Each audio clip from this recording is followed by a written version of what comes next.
കുറച്ച് ദിവസം മുമ്പ് നമ്മൾ ഒരു റീൽ ചെയ്തിരുന്നു. പൊന്മാൻ സിനിമയെ പറ്റിയായിരുന്നു ആ റീൽ. തീം ഇതിനു വേണ്ടി ഫൈറ്റ് ചെയ്യുന്നത് അജേഷാണ്. പക്ഷെ അജേഷിന്റെ മുതലാളിയുടെയാണ് സ്വർണം.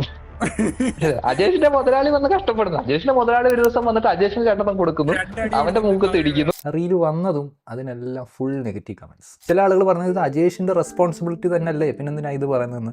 ചില ആളുകൾ ചോദിക്കുന്നത് എന്തുകൊണ്ട് അജേഷിന് മുതലാളിയാവാൻ പറ്റുന്നില്ല. വേറെ ചിലർ വന്ന് ചോദിക്കുന്നത് അജേഷിന് ശമ്പളം കൊടുക്കുന്നുണ്ടല്ലോ, പിന്നെന്താ ഇത്ര വലിയ പ്രശ്നം. ഇതിലെ രസകരമായ കാര്യം എന്താണെന്ന് വെച്ച് കഴിഞ്ഞാൽ, ഈ കമന്റ് ഇടുന്ന ഭൂരിപക്ഷം ആളുകളും തൊഴിലാളികളായിരിക്കും. അതായത് ഈ സിനിമയിലെ മുതലാളിയെ പോലെ കിലോ കണക്കിന് സ്വർണ്ണം എടുത്ത് ഈ ബിസിനസ് ഒന്നും ചെയ്യാൻ പറ്റാത്ത ആളുകൾ. എന്നിട്ടും ഇവരെന്തുകൊണ്ടാണ് അജേഷിൻ്റെ റെസ്പോൺസിബിലിറ്റിയാണിത്, അജേഷാണ് ഇതിന് ഉത്തരവാദി എന്ന് പറയുന്നത് എന്തുകൊണ്ടായിരിക്കും? ഇതിനെയാണ് നമ്മൾ ഫോൾസ് കോൺഷ്യസ്നെസ് എന്ന് പറയുന്നത്. എന്താണ് ഫോൾസ് കോൺഷ്യസ്നെസ്? ഒരു ക്യാപിറ്റലിസ്റ്റ് വ്യവസ്ഥയിൽ ആ വ്യവസ്ഥ നമ്മളെ ചൂഷണം ചെയ്യുന്നുണ്ട് എന്ന ഒരു ബോധ്യം അവർക്കുണ്ടാകത്തില്ല. അവർ പലപ്പോഴും ഈ ചൂഷണം ചെയ്യുന്ന ഈ വ്യവസ്ഥയെ ന്യായീകരിക്കുന്ന ഓരോ കാര്യങ്ങളിങ്ങനെ പറഞ്ഞുകൊണ്ടിരിക്കും.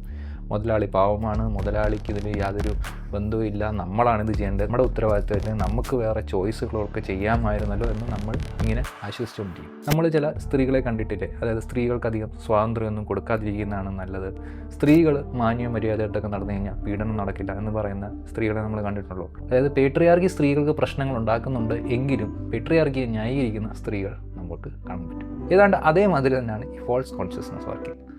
ഈ ക്യാപിറ്റലിസ്റ്റ് വ്യവസ്ഥയിൽ മനുഷ്യർ ചൂഷണം ചെയ്യപ്പെടുന്നുണ്ടെങ്കിലും തൊഴിലാളികൾ എപ്പോഴും മുതലാളിയുടെ പെർസ്പെക്റ്റീവ് നിന്നായിരിക്കും ചിന്തിക്കുന്നത്. മുതലാളി എന്തൊരു പാവമാണ്. ഇവിടെ അജേഷിൻ്റെ റെസ്പോൺസിബിലിറ്റി അല്ല എന്ന് മനസ്സിലാക്കാൻ ഈ സിനിമ വസ്തുനിഷ്ഠമായിട്ട് ഒന്ന് പരിശോധിച്ചാൽ മതി.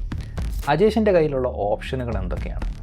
ഒന്നുകിൽ പട്ടിണി കിടന്ന് ചാവുക, അല്ലെങ്കിൽ കുത്തുകൊണ്ടിട്ടും ഈ സ്വർണം തിരിച്ചു കൊണ്ടുവരാൻ ശ്രമിക്കുക. ഈ രണ്ട് ഓപ്ഷനേ അജേഷിൻ്റെ കയ്യിലുള്ളൂ. കാരണം അജേഷിൻ്റെ വീടും അജേഷിൻ്റെ അവസ്ഥയെല്ലാം സിനിമയിൽ കാണിക്കുന്നുണ്ട്. വളരെ കഷ്ടപ്പെട്ട അവസ്ഥ. അജേഷിൻ്റെ ജീവിതത്തിൽ ഒരിക്കലും അജേഷിന് ഇത്രയും സ്വർണ്ണമൊന്നും ഉണ്ടാക്കിയെടുക്കാൻ പറ്റത്തില്ല. പക്ഷേ മുതലാളിയുടെ ഇഷ്ടം പോലെ ഓപ്ഷൻ ഉണ്ട്. അജേഷ് ഇല്ലെങ്കിൽ മറ്റൊരു അജേഷ് വരും. ഒരു കുത്തു കൊള്ളാൻ വേണ്ടിയുള്ള അജേഷാണുള്ളെങ്കിൽ 10 കുത്തു കൊള്ളാൻ റെഡിയാവുന്ന ദരിദ്രരായിട്ടുള്ള ആയിരവും ലക്ഷക്കണക്കിനും അജേഷുകൾ ഈ മുതലാളിക്കുണ്ട്. പക്ഷെ എന്നിട്ടും നമ്മളെല്ലാവരും ഈ അജേഷിൻ്റെ ഉത്തരവാദിത്വമാണിത്, അജേഷിൻ്റെ റെസ്പോൺസിബിലിറ്റി ആണെന്ന് പറയുകയാണ്. ബേസിക്കലി നമ്മൾ ഈ അജേഷിൻ്റെ റെസ്പോൺസിബിലിറ്റി എന്ന് പറയുന്നത് ഈ സിസ്റ്റം തൊഴിലാളികളിൽ ഉണ്ടാക്കിയെടുക്കുന്ന ഒരവസ്ഥയാണ്.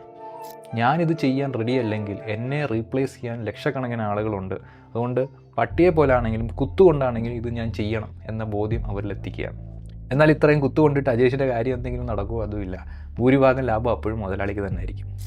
അജേഷ് അടുത്ത കുത്തുകൊള്ളാനുള്ള അടുത്ത സ്ഥലത്തേക്ക് പോയിക്കൊണ്ടേയിരിക്കും. ആൻഡ് ഇത്തരം കമൻറ്റ് ചെയ്യുന്നവരെന്ത് ചെയ്യും? അജേഷിൻ്റെ ഉത്തരവാദിത്വമാണെന്ന് ഇങ്ങനെ പറഞ്ഞുകൊണ്ടേയിരിക്കും. ഒരു ഫോൺ കോൾ ചെയ്ത മുറിയിൽ ഇപ്പൊ ലക്ഷങ്ങൾ എങ്ങനെ? അതാ ക്യാരക്ടർ, വിശ്വാസം. അത് കുത്തുവാളയാണ് അജേഷ് ഉണ്ടാക്കിയെടുത്ത. വെറും തെണ്ടിയാടോ അജേഷ്. പക്ഷെ നമ്മുടെ സ്പീഡിലെല്ലാം നമ്മൾ പോരാ.